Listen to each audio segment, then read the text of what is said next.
Hello viewers, once again welcome to mathematics class for 10th standard.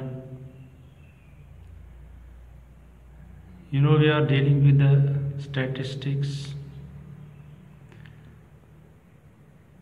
और आज इस chapter के अंदर हम एक नई चीज़ सीखने को जा रहे हैं, मीडियन। मीडियन आपने पहले भी निकाला है, लेकिन वो अनग्रुप्ड डेटा में से आप निकाल रहे थे। आज हमें सीखना है कि कैसे हम ग्रुप्ड डेटा से मीडियन निकालेंगे और इसके साथ साथ मीन और मोड का भी रिवीजन करना है इस क्वेश्चन के अंदर। आज एक्सरसाइज 14.3 से कुछ क्वेश्चंस लेंगे और इसके ज़रिए से हम सीखेंगे। क्वेश्चन नंबर 1 है, the following frequency distribution gives monthly consumption of elasticity of 68 consumers of A locality. Find the median, mean and mode of the data and compare them. जैसा कि आपने क्वेश्चन में देखा कि हमें 68 कंज्यूमर्स जो बिजली के कंज्यूमर्स हैं, बिजली यूज़ करते हैं, कि कितनी बिजली वो यूज़ कर रहे हैं वो दिया गया है।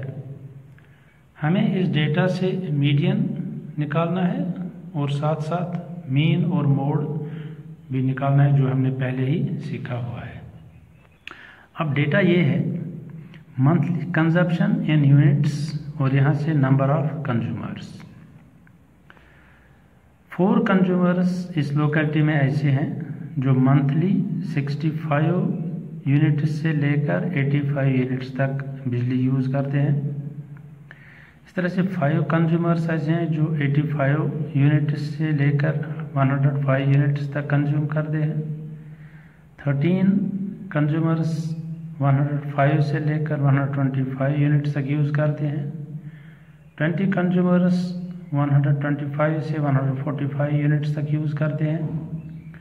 14 कंज्यूमर्स 145 यूनिट से लेकर 165 यूनिट्स तक यूज़ कर रहे हैं।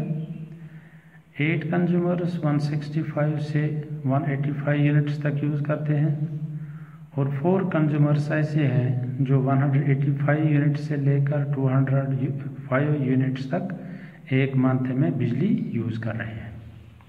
तो हमें इस डेटा से मीडियन निकालना है। मीन और मोड कैसे निकालते हैं वो हमने पहले ही सीखा हुआ है। आज हम देखेंगे कि हम मीडियन कैसे निकालते हैं। मीडियन निकालने के लिए एक और कॉलम यहाँ पर हमें ऐड करना है। इसके साथ हमें क्यूमुलेटिव फ्रीक्वेंसी निकालनी है,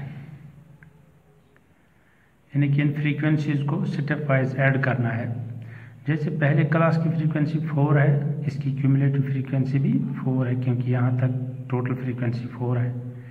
दूसरे क्लास की अपनी फ्रीक्वेंसी 5 है, लेकिन क्यूमुलेटिव फ्रीक्वेंसी 9 है। वो कैसे? अगर इन दो को ऐड करेंगे तो यहाँ तक 9 बनता है, तो ये इसकी क्यूमुलेटिव फ्रीक्वेंसी है। इस तरह से इस क्लास की फ्रीक्वेंसी 13 है, लेकिन अगर क्यूमुलेटिव देखेंगे यहाँ तक टोटल ऐड करके देंगे 4 + 5 + 13 वो 22 बनेगा। इस तरह से इस क्लास की अपनी फ्रीक्वेंसी 20 है, लेकिन क्यूमुलेटिव फ्रीक्वेंसी कैसे बनेगी? यहाँ तक सारी फ्रीक्वेंसी को ऐड करेंगे तो ये 42 बनेगा। इस तरह से इस क्लास की फ्रीक्वेंसी 14 है, लेकिन क्यूमुलेटिव फ्रीक्वेंसी यहाँ तक सारी फ्रीक्वेंसी को ऐड करके 56 बनती है। इस क्लास की फ्रीक्वेंसी 8 है, लेकिन क्यूमुलेटिव फ्रीक्वेंसी कैसे निकालेंगे? इन सारी फ्रीक्वेंसीज को यहाँ तक ऐड करेंगे, वो 64 बनता है। इस क्लास की फ्रीक्वेंसी 4 है और क्यूमुलेटिव फ्रीक्वेंसी इन सारी फ्रीक्वेंसीज को ऐड करके बनती है, वो 68 है। अब सिंपल तरीका क्या है? पहली क्लास की फ्रीक्वेंसी और क्यूमुलेटिव फ्रीक्वेंसी एक ही है, 4। अब इसकी निकालने के लिए 4 + 5 9 बनेगा। अब यहाँ 9 + 13 22 बनेगा। 22 + 20 42 बनेगा। 42 + 14 56 बनेगा। 56 + 8 64 बनेगा। 64 + 4 68 बनेगा। और ये लास्ट क्लास की फ्रीक्वेंसी इस टोटल फ्रीक्वेंसी के बराबर रहनी चाहिए। इसकी क्यूमुलेटिव फ्रीक्वेंसी लास्ट क्लास की और टोटल फ्रीक्वेंसी बराबर होनी चाहिए। जैसे यहाँ पर 68 है, इनका साम भी 68 है। अब इसी से हमें निकालना है median of this data. Calculation of the median. Total frequency जो है उसको n से डिनोट करते हैं, वो 68 है। ये देखिए, अब हमें देखना है n/2, इसका हाफ। n/2 68/2 वो 34 है। तो अब हमें देखना है क्यूमुलेटिव फ्रीक्वेंसीज में ये 34 कहाँ तक आता है। अब यहाँ देखिए 34 यहाँ इस क्लास के अंदर आएगा, क्योंकि यहाँ तक टोटल है 22। अगर 34 देखना है वो 42 में से हमें निकलेगा, तो इस क्लास में 34 आएगा। तो इस तरह से मीडियन जो है वो इसी क्लास में होगा 125 to 145, क्योंकि यहाँ तक क्यूमुलेटिव फ्रीक्वेंसी 42 है और फ्रीक्वेंसी का हाफ जो है वो हमारे पास 34 है। 34 यहाँ तक तो 22 ही आता है, इसलिए 34 इसके अंदर आएगा। तो इसलिए इसी क्लास के अंदर हमारा मीडियन जो होगा वो होगा। सो 125 to 145 यही मीडियन क्लास है। तो हम लिखेंगे the median lies in class 125 to 145, क्योंकि ये 34 जो है ये इसी क्लास में से हमें मिलेगा, क्योंकि यहाँ तक 4 है, यहाँ तक 9 है, यहाँ तक 22 है, यहाँ तक टोटल 42 है। तो 34 भी इसी के अंदर आएगा। अब इसका लोअर लिमिट क्या है इस क्लास का 125। सो L lower limit is 125। Frequency of the median class, जिस क्लास के अंदर ये मीडियन है 125 to 145, इसकी फ्रीक्वेंसी अपनी कितनी है 20। सो F इज इक्वल टू 20। अब वो देखना है cumulative frequency below the median class, जो इस मीडियन क्लास से पहले वाला क्लास है वहाँ तक क्यूमुलेटिव फ्रीक्वेंसी कितनी बनती है। अब मीडियन क्लास ये है 125 to 145, इससे पहले वाला क्लास ये है, यहाँ तक टोटल फ्रीक्वेंसी क्यूमुलेटिव फ्रीक्वेंसी 22 है। So cumulative frequency below the median class कितनी है 22। तो ये लिखेंगे CF is equal to 22। Cumulative frequency किसकी, जो मीडियन क्लास है उससे पहले वाले क्लास की क्यूमुलेटिव फ्रीक्वेंसी वो 22 है। अब क्लास साइज जो H है वो 20 है। अब फार्मूला है मीडियन का L plus n/2 minus CF divided by F into H। अब ये वैल्यूज़ हमें इस फार्मूला में सब्स्टिट्यूट करना है। L 125 जो लोअर लिमिट है मीडियन क्लास का, प्लस n/2 वो 34 है जो यहाँ निकाला हुआ है, माइनस CF जो क्यूमुलेटिव फ्रीक्वेंसी है मीडियन क्लास से पहले वाली क्लास की 22 यहाँ पर है, F जो फ्रीक्वेंसी है मीडियन क्लास की वो 20 है, और H जो क्लास साइज है वो 20 यहाँ पर है। क्लास साइज हर जगह 20 है। लोअर लिमिट को अपर लिमिट में से अगर सब्ट्रैक्ट कहीं पर भी करेंगे वो 20 बनता है, तो साइज 20 है। अब 34 माइनस 22 करेंगे वो 12 बनेगा। सो 12 डिवाइड बाई 20 इंटू 20, ये 20 कैंसिल हो जाएगा। सो ये क्या बनेगा 125 प्लस 12, तो 1 बनता है 137। तो इस तरह से इस डेटा का मीडियन जो है वो 137 होता है। वो मीडियन क्या होता है, ये वो वैल्यू होता है डेटा में कि इससे जो हाफ ऑफ द वैल्यूज़ जो है इसमें होते हैं, डेटा के हाफ ऑफ द वैल्यूज़ इससे कम होते हैं और हाफ ऑफ द वैल्यूज़ इससे बड़े होते हैं। डेटा के निसफ वैल्यूज़ इस मीडियन वैल्यू से छोटे होते हैं और निसफ वैल्यूज़ इस मीडियन वैल्यू से बड़े होते हैं। अब हमें इसी डेटा का मीन निकालना है। मीन कैसे निकालेंगे, इसके लिए हमें नेक्स्ट स्टेप क्या करना पड़ता है।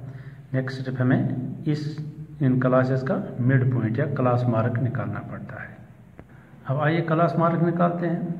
XI उनको डिनोट करते हैं। कैसे निकालते हैं, lower limit plus upper limit divided by 2। इन दो को ऐड करना है, जो वहाँ वैल्यू आएगा उसको 2 से डिवाइड करना है। तो इस क्लास के लिए 75 आएगा, यहाँ भी ऐसा ही करना है। ये 95 आएगा, ऐसे ही 115, 135, 155, 175, 195 ये क्लास मार्क आते हैं या मिड पॉइंट। ये कैसे निकालते हैं, हर क्लास का अपना अपना लोअर लिमिट और अपर लिमिट ऐड करना है और उसको फिर 2 से डिवाइड करना है। तो अब हमारे पास क्लास मार्क आ गई। अब हमें डिसाइड करना है कि कौन सा मेथड हम यूज़ करेंगे, क्योंकि स्टेप डिविएशन मेथड में कैलकुलेशन इजी हो जाती है, इसलिए हम स्टेप डिविएशन मेथड यूज़ करेंगे। तो इसके लिए हमें इन क्लास मार्क में से जो बीच वाला क्लास मार्क होगा उसको एजीमुड मीन लेना है ए। तो मान लीजिए 135 हम ए का वैल्यू लेते हैं। तो यू आई निकालते हैं। ये कैसे निकलता है, x I minus A divided by H. ये ए कौन सा होता है, इन मिड पॉइंट्स या क्लास मार्क्स में से जो बीच वाला होगा 135 हम लेते हैं यहाँ पर। तो चलिए 135 ए का वैल्यू हम लेते हैं और एच जो होता है ये क्लास साइज होता है। यहाँ पर क्लास साइज कौन सा है, 20 है, तो इसलिए एच हम 20 ले लेंगे। फिर हम हर क्लास के लिए ये कैलकुलेट करेंगे, x I minus A by H. इस क्लास के लिए 75 माइनस 135 डिवाइडेड बाई 20 वो -3 बनेगा। यहाँ 95 माइनस 135 डिवाइडेड बाई 20 वो -2 बनेगा। इसी तरह से इसका -1 बनेगा, इसका 0 बनेगा, इसका 1, 2 और 3 बनेगा। तो ये हमारे पास यू आई वैल्यूज़ हैं। ये यू आई कैसे कैलकुलेट करते हैं, मिड पॉइंट में से ए जो हम लेते हैं एज्यूम्ड मीन, इनमें से कोई सा, तो उसको सब्ट्रैक्ट करते हैं और जो वहाँ वैल्यू आता है उसको डिवाइड करते हैं एच जो क्लास साइज होता है उससे। तो फिर यहाँ पर ये सिंपल वैल्यूज आते हैं -3, -2, -1, 0, 1, 2, 3। अब नेक्स्ट स्टेप हमारा क्या होता है, एफ आई और यू आई को मल्टीप्लाई करना। जैसे इस क्लास के लिए 4 और -3 को मल्टीप्लाई करना है। 4 और -3 को मल्टीप्लाई करेंगे वो -12 बनेगा। यहाँ 5 और -2 को मल्टीप्लाई करके -10 बनता है। 13 इंटू -1 -13 बनेगा। 20 इंटू 0 0 बनेगा। 14 इंटू 1 14, 8 इंटू 2 16, 4 इंटू 3 12। तो ये हमारे पास F I U I values हमारे पास आ गए। तो अब हमें इन F I U I values जो है इनको ऐड करना है। इसमें देखना है कि माइनस कितने हैं और प्लस कितने हैं। अगर माइनस ज़्यादा होंगे तो सम नेगेटिव निकलेगा, अगर पॉजिटिव ज़्यादा होंगे तो सम प्लस निकलेगा। यहाँ पर प्लस ज़्यादा है और माइनस कम है, तो इस तरह से यहाँ पर हमने कैलकुलेट किया है कि इसका वैल्यू आता है 7। सो एफ आई यू आई का वैल्यू है 7। यहाँ से एफ आई का वैल्यू भी सम भी ऐड करना है, सम भी निकालना है एफ आई वैल्यूज़, वो निकाला हुआ है 68। तो इस तरह से हम अब इन वैल्यूज़ को फार्मूला में सब्स्टिट्यूट करके मीन निकालते हैं। चूँकि हम स्टेप डिविएशन वाला मेथड यूज़ कर रहे हैं इसलिए मीन कैसे निकलेगा, A plus summation F I U I divide by summation F I into H, क्योंकि एज्यूम्ड मीन ये स्टेप डिविएशन मेथड में यही फार्मूला यूज़ होता है।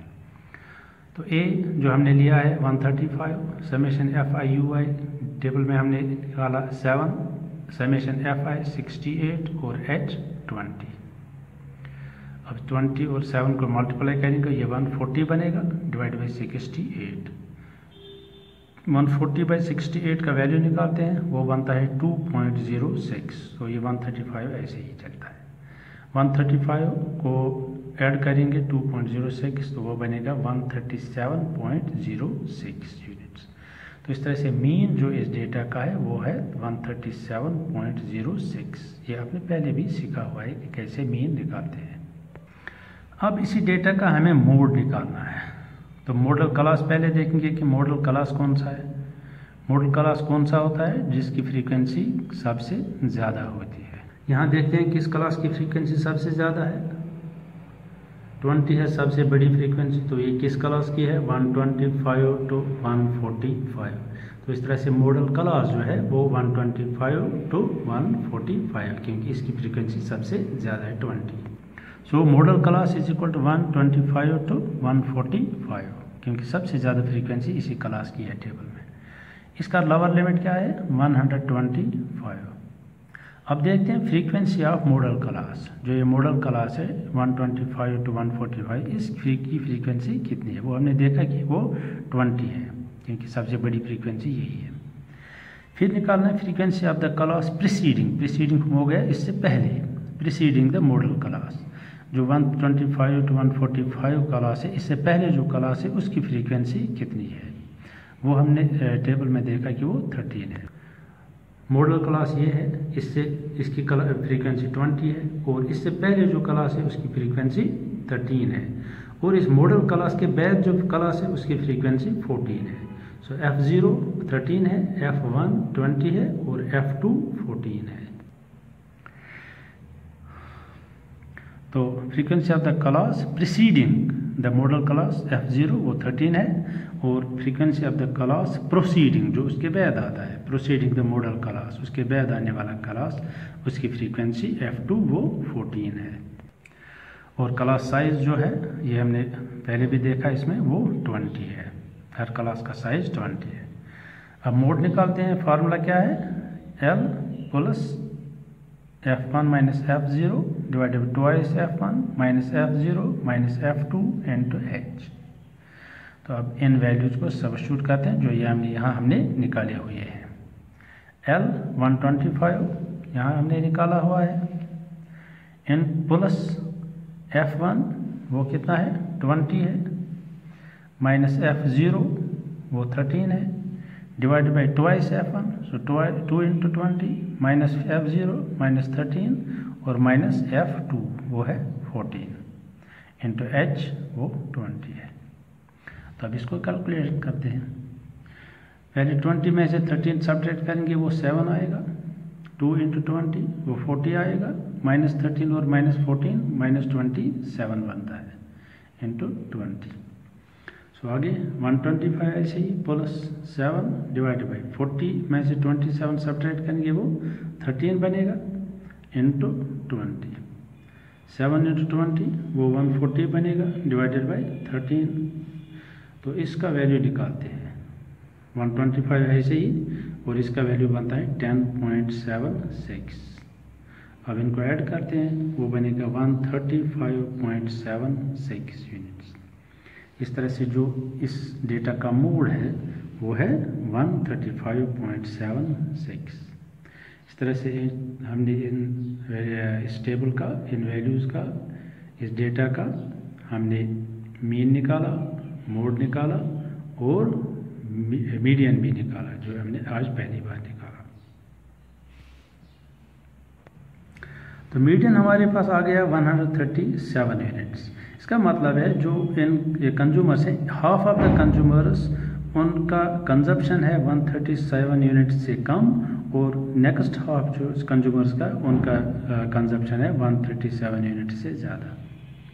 अब मीन चूँकि 137.606 यूनिट्स है, इसका मतलब है एवरेज में अगर देखेंगे तो हर कंज्यूमर का जो कंजप्शन है इलेक्ट्रिसिटी का वो है 137.06 यूनिट्स। अब मोड आ गया 135.76 यूनिट्स।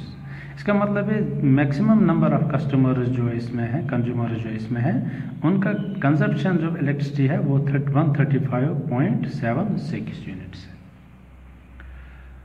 तो आज के लिए बस इतना ही करते हैं। Best of luck, thank you for watching.